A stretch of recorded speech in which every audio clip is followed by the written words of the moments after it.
Geliefdes, baie welkom by ons erediens vanuit Psalm 104 vers 1 tot 35. Ons gaan deur die Bybel, maar ons het 'n bietjie stil gestaan by Psalms, so dit vat ons kry al ons temas uit Psalms. En vandag in 'n tyd van rus behoort ons waardering en verwondering van die Here te hê.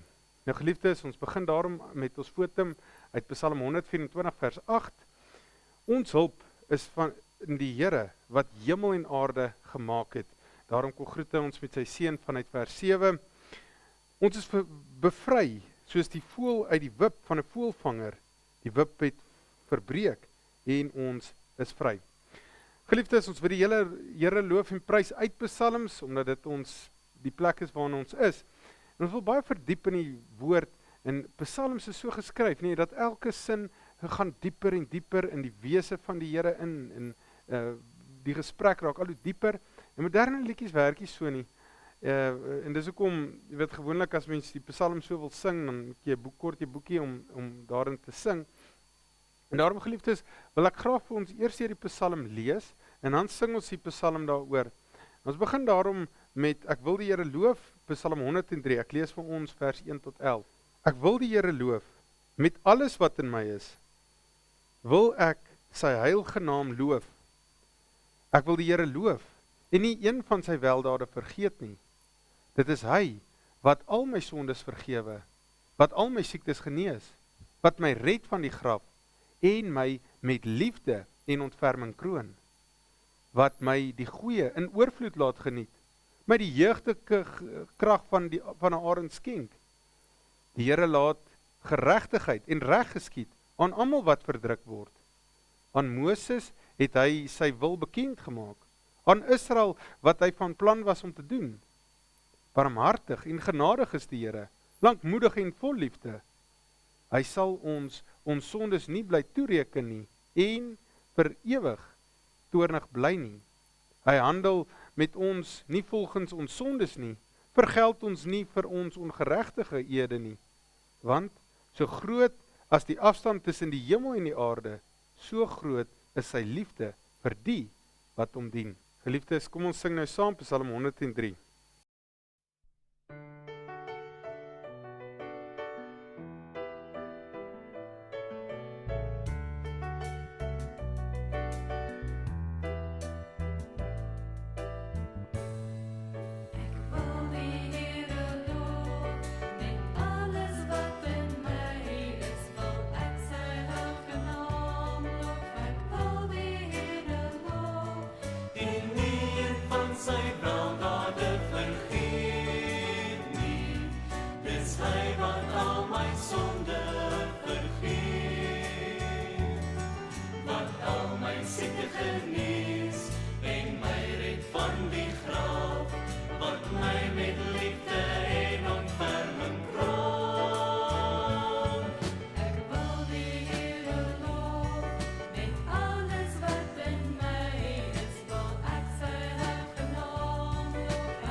Geliefdes, as wetgedeelte wil ek vir ons Psalm 19 vers 8 tot 15 lees, wat Dawid beskryf watter effek het die wet op 'n mens en werklik geseënd is die wat 'n vreugde vind daarin en die wysheid het om te weet wat se voorreg dit is om dit te kan doen en blydskap daaruit kry. Die woord van die Here is volmaak, dit gee lewe. Die onderwysing van die Here is betroubaar, dit gee wysheid aan die wat nog onervare is. Die bevele van die Here dui die regte koers aan. Dit bring blydskap. Die gebod van die Here is helder. Dit gee insig. Die huise van die Here vir sy diens is goed. Dit staan altyd vas. Die bepalings van die Here is reg. Elkeen van hulle is regverdig. Hulle is kosbaarder as goud, selfs as baie goud, soeter as heuning, as druppels uit 'n heuningkoek. U dienaar laat hom daardeur leer. Wie dit alles onderhou, groot is sy beloning. Wie sien sy eie dwaling raak? Moet my tog nie straf vir die sondes wat ek onwetend gedoen het nie. Weerhou my van opsetlike sondes. Laat hulle nie oor my heers nie. Dan sal ek onberispelik wees en vry van hierdie groot sonde. Mag wat ek sê en wat ek dink tog vir u aanneemlik wees. Here, my rots en my verlosser. Geliefdes, wat 'n voorreg, en mag u 'n blydskap daarin vind om die Here se wet te doen. Geliefdes, ek lees vir ons Psalm 100 vers 1 tot 5 en dan sing ons saam: Loof die Here. Juig tot eer van die Here, almal op aarde. Dien die Here met blydskap. Kom voor hom met 'n gejubel. Erken dat die Here God is. Hy het ons gemaak en ons syne. Ons is sy volk, sy eie kudde. Gaan sy poorte binne met dankliedere, sy tempel met lofgesange. Dank hom, prys sy naam, want die Here is goed. Aan sy liefde is daar geen einde nie. Sy trou duur van geslag tot geslag. Geliefdes, kom ons sing 'n melodie wat met Psalm 100 begin en dan verder 'n hele paar ander psalms ook in het.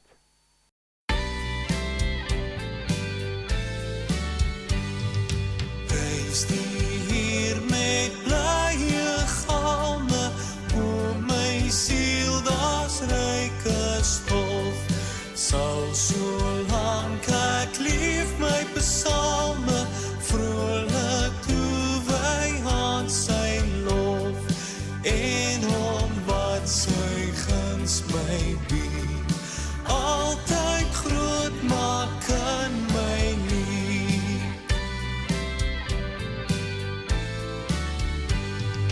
Prys die Heer met blye galme, o my siel, daar's ryke stof. Sal so lank ek lief my psalme, vrolik toewy aan sy lof, en hom wat sy guns my bied, altyd groot maak in my lied.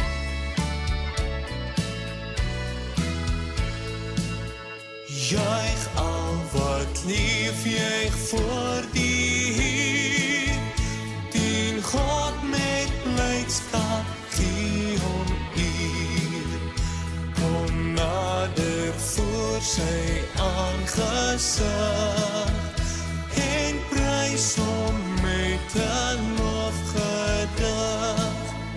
Die Heer is God, erken dat hy 'n eie volk vir hom berei, 'n volk om hom te dien en vries, en skape van sy wy te wees.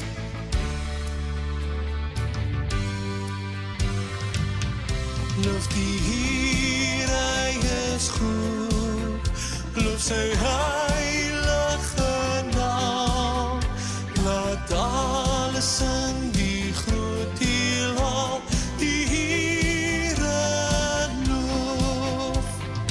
Ek wil die Here loof, loof met my hele hart. Hy gee al wat roep, weer nuwe krag. Hy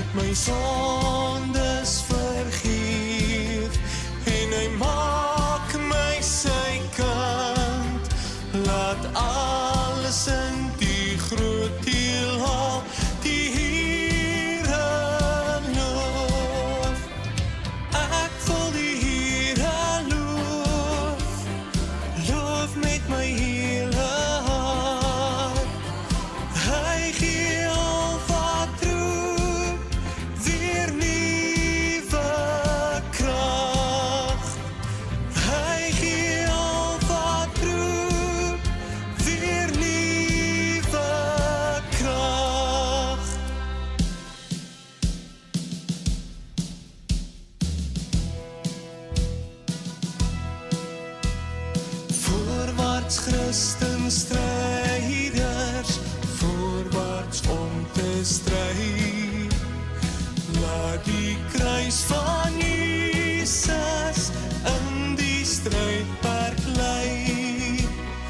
Hy die Heer en Koning voer sy leer aan. Laat sy vaandel vooraan op die slagveld gaan. Voorwaarts Christen strijders, voorwaarts om te stry. Laat die kruis van Jesus in die strijdperk lei. Voorwaarts Christen strijders, voorwaarts om te stry. Laat die kruis van Jesus in die strijdperk lei. Hy die Heer en Koning voer sy leer aan. Laat sy vaandel vooraan op die slagveld gaan. Voorwaarts Christen strijders, voorwaarts om te stry. Laat die kruis van Jesus in die strijdperk lei. Laat die kruis van Jesus in die strijdperk lei.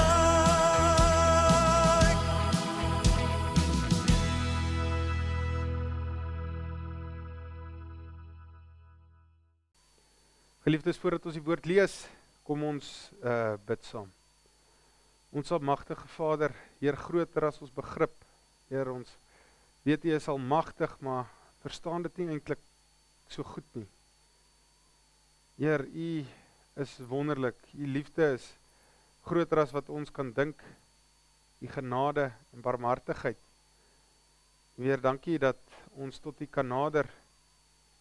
Heer, dankie dat ons U woord kan hoor en help ons tog om dit te verstaan. Heer, kom maak ons harte sag. Baie keer hoor ons sit, maar ons harte wil dit nie glo nie. En daarom is ons van die Gees ook afhanklik om in ons te werk, ons harte sag en voor te berei. Heer, ons harte sal op U gerig wees as ons net verstaan hoe lief U ons het en kom openbaar dit tog aan ons. Heer, help ons om weer 'n waardering en 'n dankbaarheid vir U te hê. En Vader, dit alles sien ons in U seun wat U gestuur het, aan die kruis vir ons geoffer het. Heer Jesus, dankie. Ons sal die liefde vir ons nie kan verstaan in hierdie tyd nie, in hierdie lewe nie, maar Heer, ons dankie daarvoor. Help ons om dieselfde liefde uit te leef, help ons om nou vol te word van die woord, waardering te hê daarvoor en dit te gaan uitleef. Help ons om te verstaan, bid dit alles in die naam van Jesus Christus ons Here. Amen. Geliefdes, kom ons lees saam Psalm 104 vers 1 tot 35. Ek wil die Here loof, Here my God, U is baie groot, U is bekleed met koninklike luister, U is met 'n kleed van lig om hul.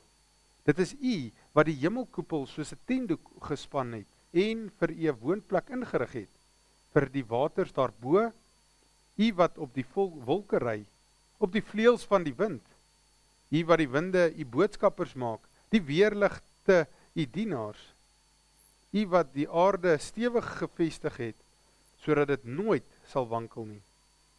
Die groot waters het die aarde soos 'n kleed oordek, die waters het bo oor die berge gestaan. Maar toe U die waters aanspreek, het hulle gevlug voor die krag van U stem, het hulle die wyk geneem. Hulle het oor die berge gespoel en in die laagte weggevloei, na die plek toe wat U vir hulle bestem het. U het 'n grens gestel waaroor hulle nie mag gaan nie. Hulle mag die aarde nie weer oordek nie. U laat die fonteine en die valleie ontspring en tussen die berge deurstroom. Daar kom al die wilde diere drink en die wilde donkies hulle dors les. Die voëls maak hulle neste langs die water en ketter tussen die takke. Uit die hemel laat U dit op die berge reën. Die aarde word versadig deur die reën wat U gee. U laat gras uitspruit vir die diere en groenplante vir die mense, sodat hy sy kos uit U aarde kan kry. Wyn om die mense se harte bly te maak, olie om sy gesig te versorg, kos om die mense nuwe krag te gee. Die bome van die Here kry volop reën, die seders op die Libanon, die wat hy geplant het, waar die voëls hulle neste maak, en die reier sy huis in die boomtoppe bou. Die hoë berge is 'n tuiste vir die klipbokke, die rotse is 'n skuilplek vir die dassie. U het die maan gemaak om die vaste tye mee te gaan. Die son weet wanneer om onder te gaan. As U die donker bring en dit nag word, roer al die diere in die bos. Die leeu's brul op soek na prooi. Hulle vra hulle kos van God. As die son opkom, sluip hulle weg en gaan lê in hulle skuilplekke. Dan gaan die mens na sy werk toe en hy werk tot die aand. U het baie dinge geskep, Here. Die aarde is vol van wat U gemaak het, en tog, U het alles in U wysheid geskep. Daar is die see, groot en wyd, wat wemel van diere, klein en groot. Daar vaar die skepe, en daar is die Leviathan. U het hom gemaak om mee te speel. Hulle is almal van U afhanklik. U gee hulle kos op die regte tyd. U gee en hulle eet. U maak U hand oop en hulle kry meer as genoeg. Maar as U terugtrek, is dit klaar met hulle. As U hulle asem wegneem, is hulle dood en word hulle weer stof. U gee die lewensasem en daar is lewe, ook uit die grond. Laat U nuwe lewe spruit. Mag daar aan die roem van die Here geen einde wees nie. Mag die werk van die Here om vreugde verskaf. Hy wat na die aarde kyk en dit bewe, wat die berge aanraak en hulle brand. Ek wil tot eer van die Here sing, so lank as ek lewe. Ek wil die lof van die God besing, so lank as ek daar is. Mag hierdie bepeinsing van my vir hom aanneemlik wees. Ek wil my in die Here verbly. Mag die sondaars van die aarde af verdwyn. Mag die goddelose ophou om te bestaan. Ek wil die Here loof, prys die Here. Geliefdes, ons gaan nou oor na die verkondiging van die woord, die tema Psalms. In tye van rus behoort ons verwondering en waardering vir God te hê. Nou geliefdes, het jy al ooit gevoel, joh, ek is nie meer so gelukkig nie. Ek is dalk ongelukkig. Jy weet, ek praat dan nou nie van tye wat jy ongelukkig voel omdat daar probleme is in jou lewe nie. Ek praat van dat jy alles gaan goed, daar's nie probleme nie, daar's vrede en ek is nog steeds nie gelukkig nie. Nou geliefdes, hierdie Psalm gaan so 'n bietjie daarin.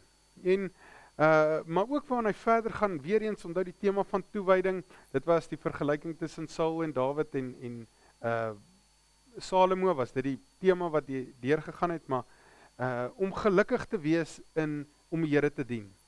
Nou geliefdes, ons gaan verder met ons reeks deur die Bybel en ons het nou vir 'n ruk lank gefokus net op Psalms, omdat ons juis deur Psalms baie van die Here leer. Ons het gesê in die ander gedeeltes van die Bybel lees ons wat God gedoen het en hoe hy opgetree het teenoor mense en ons leer daardeur die eienskappe van die Here.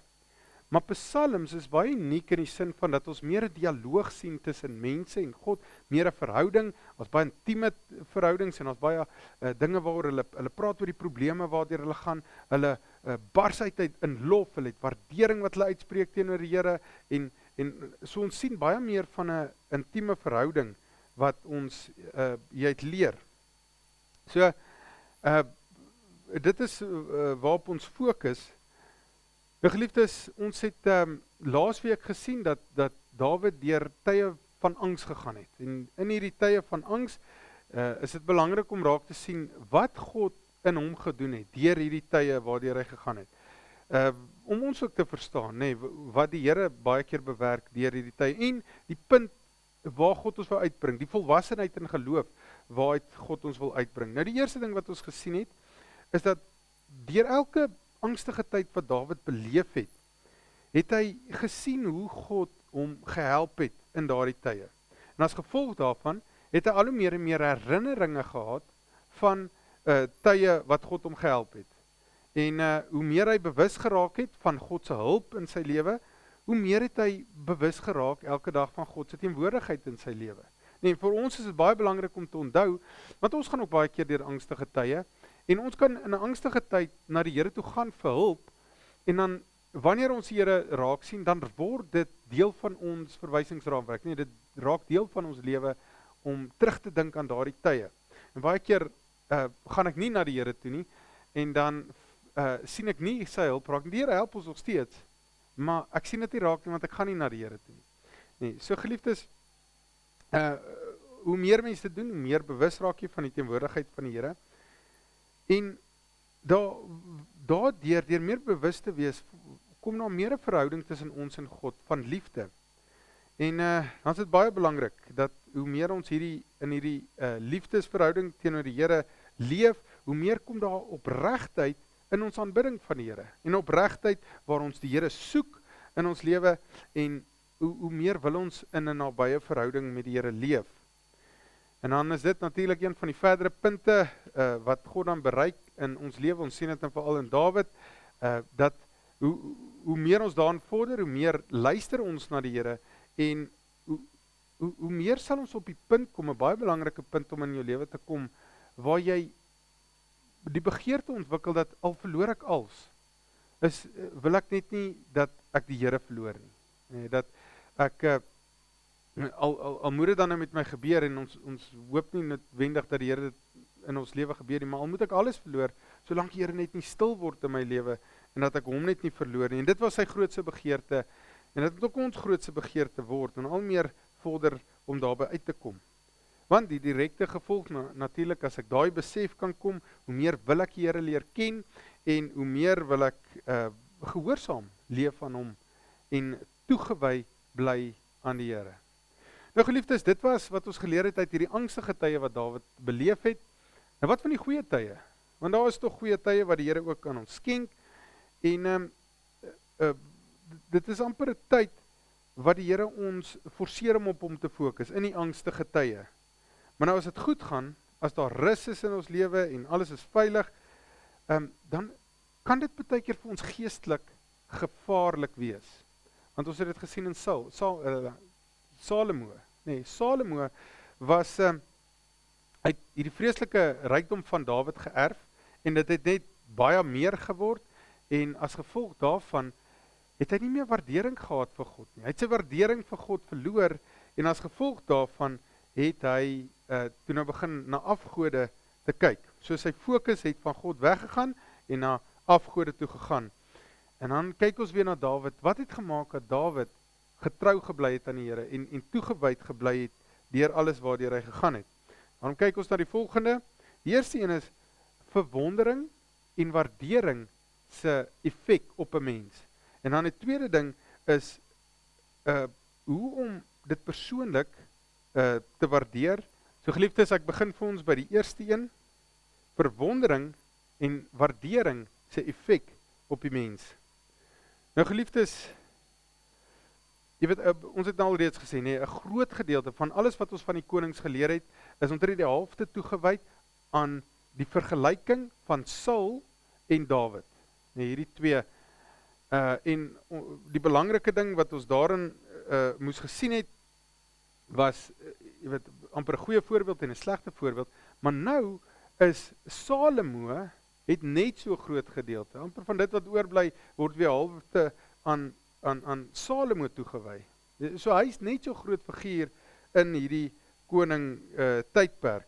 Jy weet, 'n man wat baie wysheid gehad het, dis waarvoor hy bekend was, en ons kan tog, nee, uit hierdie 3 konings, is daar baie spesifieke waarskuwings wat ons kry, en baie spesifieke dinge, hoe om op te tree in verskeie omstandighede. Nou geliefdes, soos ons gesê het, Saul het baie goed begin, maar hy het gebrek aan eer en respek vir die Here gehad. Alhoewel, jy weet, hy was koning, so dit het so gelyk, maar sy gebrek aan respek en eer vir die Here het gemaak dat hy aan die verkeerde goed begin toewy het en hy het op die ouende die gees van God verloor en 'n bose gees het daai plek gevat. Nou geliefdes, toe sien ons vir Dawid en Dawid maak ook baie foute, hy het baie sondes gehad, maar sy respek en eer is baie groot vir die Here en wanneer hy gesondig het die Here hom getuigtig en hom teruggebring op die regte pad. En toe sien ons vir Salomo. Nou Dawid eindig goed en dan kom Salomo en hy erf baie goed en hy word uiters ryk van baie goed en dan kom vrede in die land en rustigheid en toe begin hy afgode dien. Sy toewyding tot God neem af. Nou hy het afgode begin dien omdat hy vergeet het hoe groot God is en vergeet het dat dit wat hy het alles te danke aan God is, nie aan afgode nie. En daar verloor hy dan hierdie waardering vir God en sy respek en dit lei hom heeltemal van die pad af. Nou geliefdes, hoekom het hy hierdie waardering verloor? En jy weet, God het mildelik vir hom gegee alles wat hy wou gehad het, maar dit was ook die gevaar. Nou ek hoop jy het dit al self ervaar, ek glo ons almal het, of dalk het jy dit in iemand anders gesien, dat as hy baie van iets het, of jy baie van iets het, nee, dan verloor 'n mens die waardering daarvoor. Nou geliefdes, jy weet, as ek net 'n paar voorbeelde kan noem, iets wat baie algemeen is in ons eie land, nee, as dit goed gaan, nee, en ons het water en elektrisiteit en al daai goed is genoeg, jy weet, dan verloor mens baie keer die waarde wat dit het in 'n mens se lewe. Maar kom maar nou probleme en ons verloor water en ons verloor krag, jy weet, dan begin 'n mens besef wat se waarde dit het, nee, eers as jy dit verloor. Nou geliefdes, baie keer in tye wat jy gesond is, dan vergeet jy eintlik wat se enorme voorreg dit is om gesond te wees. Dis juist wanneer jy begin siek raak en wat jy werklik besef, die waardering daarvoor. Geliefdes, baie keer, jy weet, as jy dalk net een keer 'n jaar kans het om vakansie te gaan hou, jy weet, dan beplan jy die hele jaar daarvoor en jy sien die hele jaar daarvoor uit en jy waardeer dit wanneer jy dit het. Geliefdes, as baie keer droog is, nee, aan die einde van 'n winter, jy weet, en dit kom nie reën nie en dit reën nie, jy weet, die oomblik as dit begin reën, nee, dan stap mens soms so uit in die reën en voel die reën net weer as 'n waardering dat dit gekom het. So geliefdes, nee, ons kan tog dit op alles deurtrek, nee, dit geld, dit lekkers en alles wat 'n mens kan hê. En so was dit met Salomo, dat hy so mildelik van die Here ontvang het en die nabye teenwoordigheid van die Here, hy het die tempel gebou en dan verloor hy hierdie waardering wat God alles vir hom gedoen het. So daarom die groot gevaar baie keer daarin. Nee, hy begin hierdie afgode dien en die gevolg is dat sy kinders vreeslik ryk erf, maar hulle erf ook 'n klomp afgode en hierdie afgode het gemaak dat hulle ook die pad byster geraak het en daarom verloor hulle eintlik alles wat hulle geërf het en dit gaan net van daar af afdraande fisies en moreel. Nou geliefdes, wat het God in Dawid se lewe gedoen, dat hy bly die Here waardeer? En dit is, God het vir hom sy grootheid gewys. En dit is so, nee, hoe groter iets is vir mense, sê nie, ek kry 'n geskenk, nee, veral as jy dalk 'n tekort het aan iets, en hier kom hierdie geskenk, hoe groter die geskenk is, hoe meer die waardering. So, hoe meer Dawid besef het hoe groot die Here is, hoe groter het sy waardering gekom, en dis juist wat die Here dan aan Dawid openbaar het.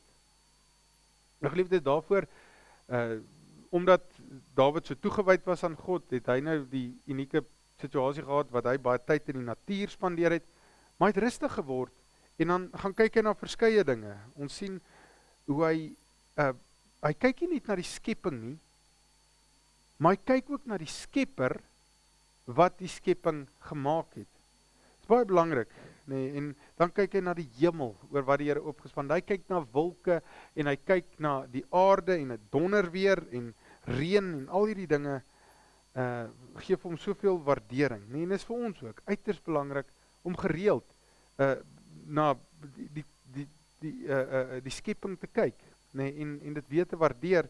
En ons moet dit baie keer doen, in dinge wat ons reeds doen. En as jy daarvan hou om te gaan jag of te gaan stap of vakansie te hou of fiets te ry of motorfiets te ry of sport te doen, iewers te gaan ry en 'n landskap te kyk.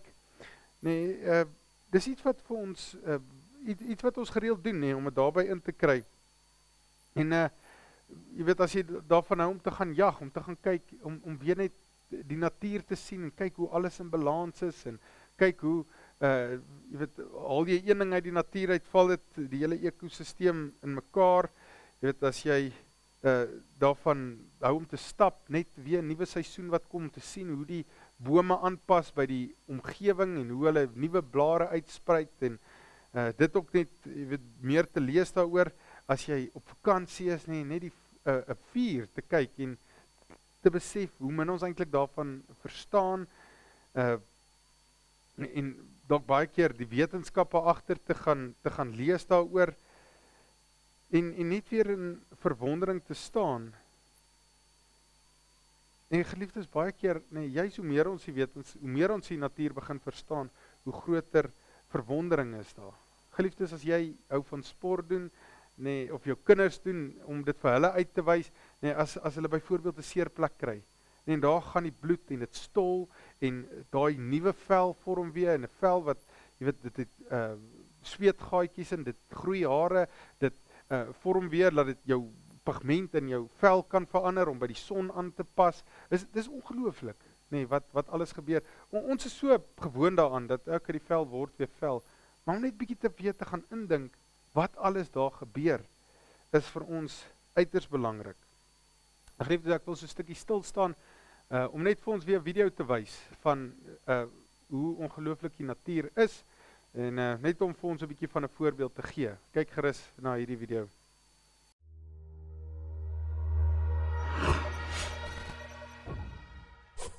From galaxies and stars, down to atoms and subatomic particles, the very structure of our universe is determined by these numbers. These are the fundamental constants and quantities of the universe. Scientists have come to the shocking realization that each of these numbers has been carefully dialed to an astonishingly precise value, a value that falls within an exceedingly narrow, life-permitting range. If any one of these numbers were altered by even a hair's breadth, no physical, interactive life of any kind could exist anywhere. There'd be no stars, no life, no planets, no chemistry. Consider gravity, for example. The force of gravity is determined by the gravitational constant. If this constant varied by just 1 in 10 to the 60th parts, none of us would exist. To understand how exceedingly narrow this life-permitting range is, imagine a dial divided into 10 to the 60th increments. To get a handle on how many tiny points on the dial this is, compare it to the number of cells in your body, or the number of seconds that have ticked by since time began.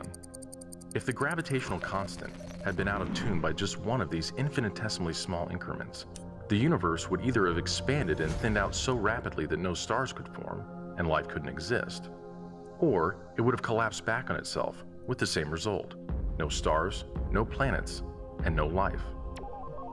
Or consider the expansion rate of the universe. This is driven by the cosmological constant. A change in its value by a mere 1 part in 10 to the 120th parts would cause the universe to expand too rapidly or too slowly. In either case, the universe would again be life-prohibiting. Or another example of fine-tuning. If the mass and energy of the early universe were not evenly distributed to an incomprehensible precision of 1 part in 10 to the 10 to the 123rd, the universe would be hostile to life of any kind. The fact is, our universe permits physical, interactive life only because these, and many other numbers, have been independently and exquisitely balanced on a razor's edge. Wherever physicists look, they see examples of fine-tuning. The remarkable fact is that the values of these numbers seem to have been very finely adjusted to make possible the development of life. If anyone claims not to be surprised by the special features that the universe has, he's hiding his head in the sand. These special features are surprising and unlikely. What is the best explanation for this astounding phenomenon? There are 3 live options. The fine-tuning of the universe is due to either physical necessity, chance, or design. Which of these options is the most plausible? According to this alternative, the universe must be life-permitting. The precise values of these constants and quantities could not be otherwise. But is this plausible? Is a life-prohibiting universe impossible? Far from it. It's not only possible, it's far more likely than a life-permitting universe. The constants and quantities are not determined by the laws of nature. There's no reason or evidence to suggest that fine-tuning is necessary. How about chance? Did we just get really lucky? No. The probabilities involved are so ridiculously remote as to put the fine-tuning well beyond the reach of chance. So, in an effort to keep this option alive, some have gone beyond empirical science and opted for a more speculative approach, known as the multiverse. They imagine a universe generator that cranks out such a vast number of universes that, odds are, life-permitting universes will eventually pop out.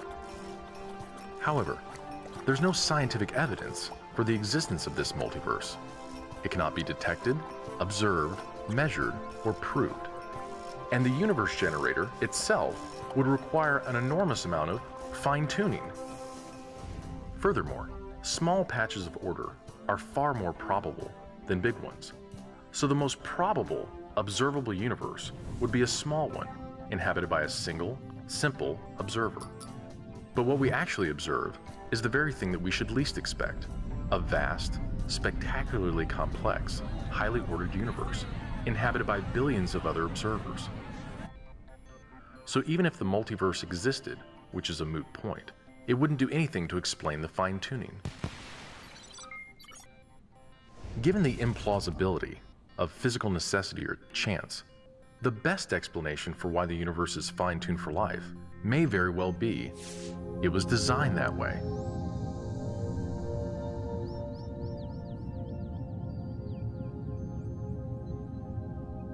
A common-sense interpretation of the facts suggests that a superintellect monkeyed with physics, and that there are no blind forces worth speaking about in nature. The numbers one calculates from the facts seem to me so overwhelming as to put this conclusion almost beyond question. There is for me powerful evidence that there is something going on behind it all. It seems as though somebody has fine-tuned nature's numbers to make the universe. The impression of design is overwhelming. The heavens declare the glory of God. The skies proclaim the work of his hands. Day after day they pour forth speech. Night after night they reveal knowledge.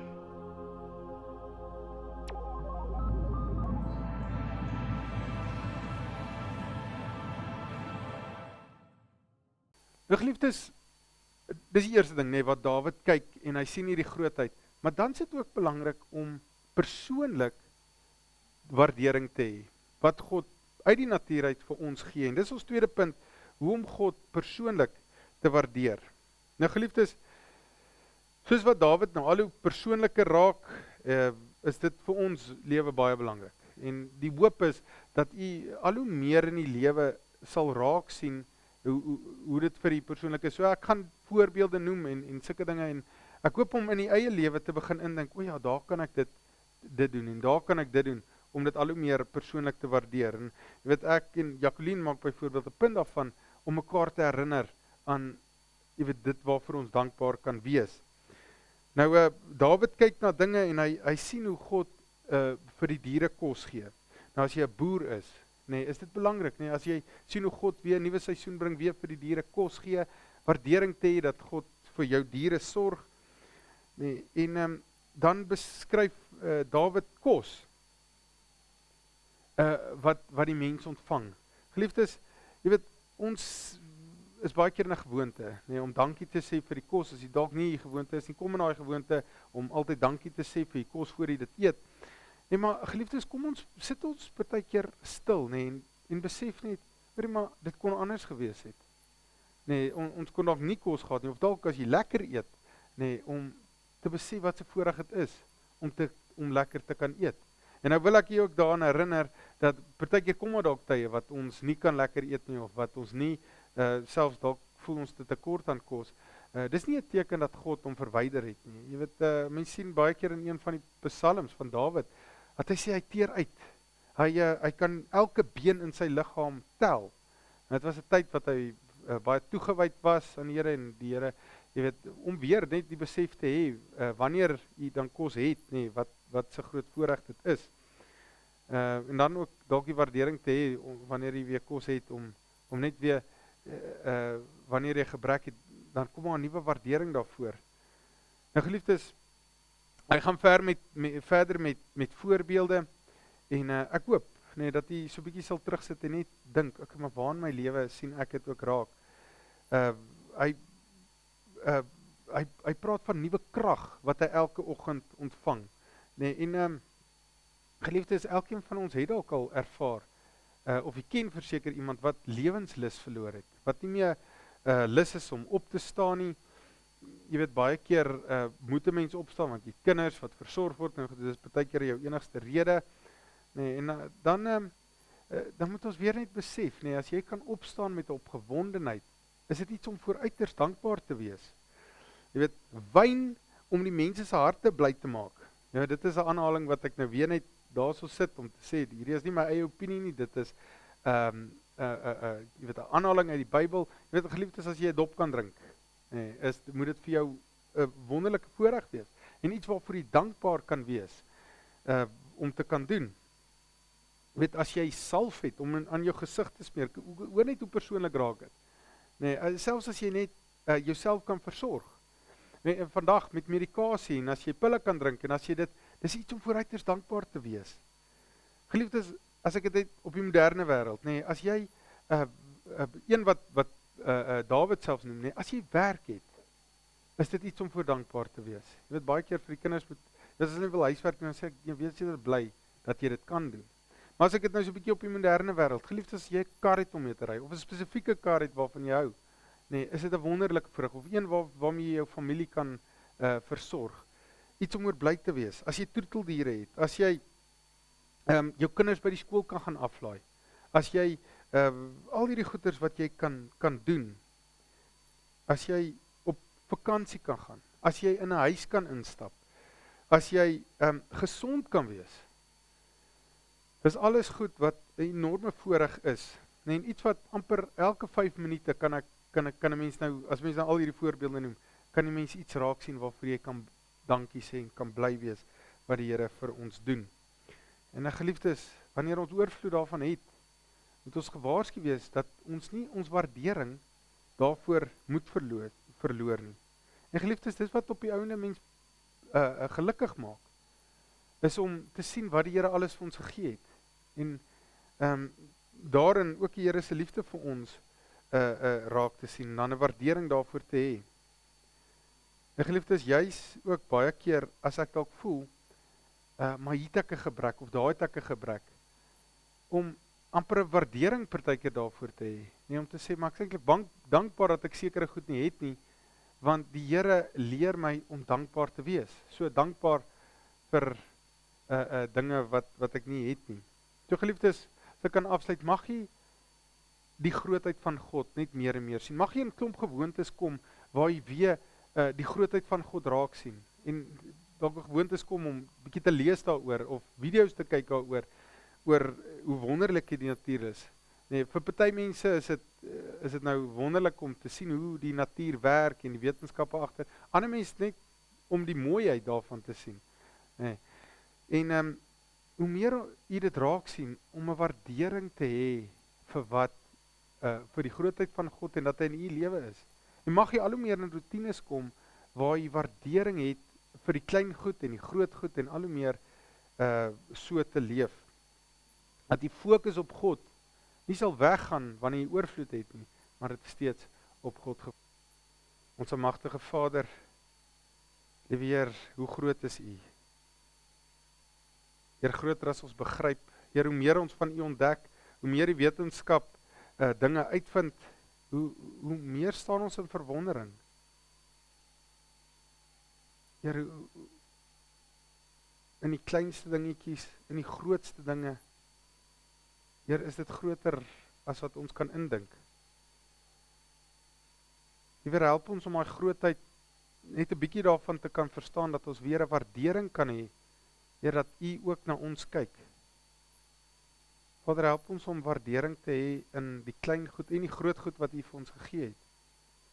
Help ons om in 'n rotine te kom, dat ons in alles wat ons het, elke keer as ons gesig room aansit, elke keer as ons iets eet, elke keer as ons in die kar klim, elke keer as ons in ons huis inloop, elke keer as ons kinders by die skool aflaai, Here, help ons om 'n waardering daarvoor te kan hê, dat ons dit kan doen. Heer, vergewe tog ons sondes waar ons nie meer waardering het nie, waar ons dalk al soveel geniet het van U, dat ons vergeet het hoe waardevol dit is. En help ons as dit met ons goed gaan, dat ons op U gefokus sal bly. Help ons om weer bewus te raak van wanneer ons na afgode toe gedraai het. Heer, dankie vir U liefde. Dankie vir U seun wat U gestuur het om ons sondes te vergewe. Heer, lei ons nie in versoeking nie, maar verlos ons van die bose. Want Heer, wanneer ons dalk deur tye gaan wat ons voel ons het tekort, help ons om nog steeds om juis 'n waardering ook te hê, dat U ons nie net los nie, maar dat U ons weer op U rig. Help ons om nie te verhard in daardie tye nie, maar U te bly loof en prys. Bring tog opregte eer in ons harte vir U.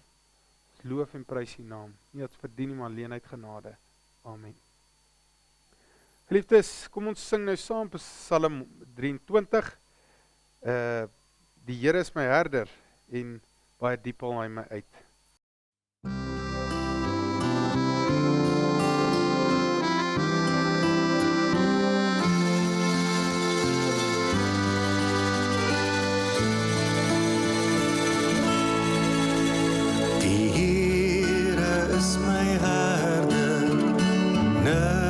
Sal my ontbreek nie, hy laat my neerlê in groen weivelde, na waters waar rus is, lei hy my heen, na waters waar rus is, lei hy my heen, baie diep haal hy my uit, baie diep haal hy my uit, hy plant my voete op 'n ewige rots, baie diep haal hy my uit.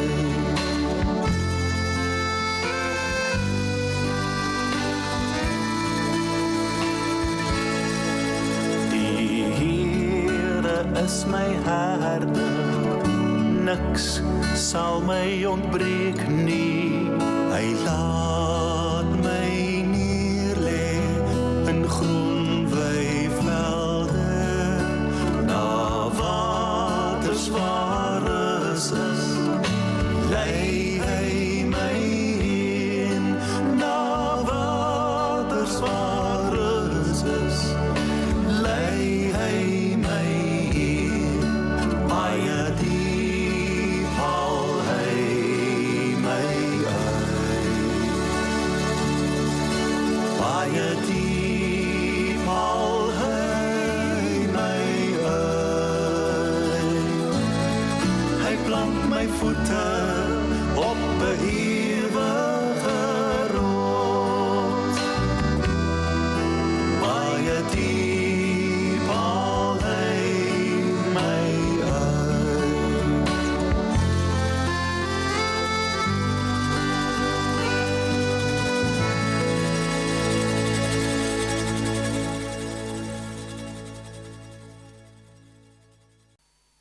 Geliefdes, gaan die week in met die seën van die Here vanuit Psalm 27 vers 14. Vertrou op die Here, wees sterk en hou goeie moed. Ja, vertrou op die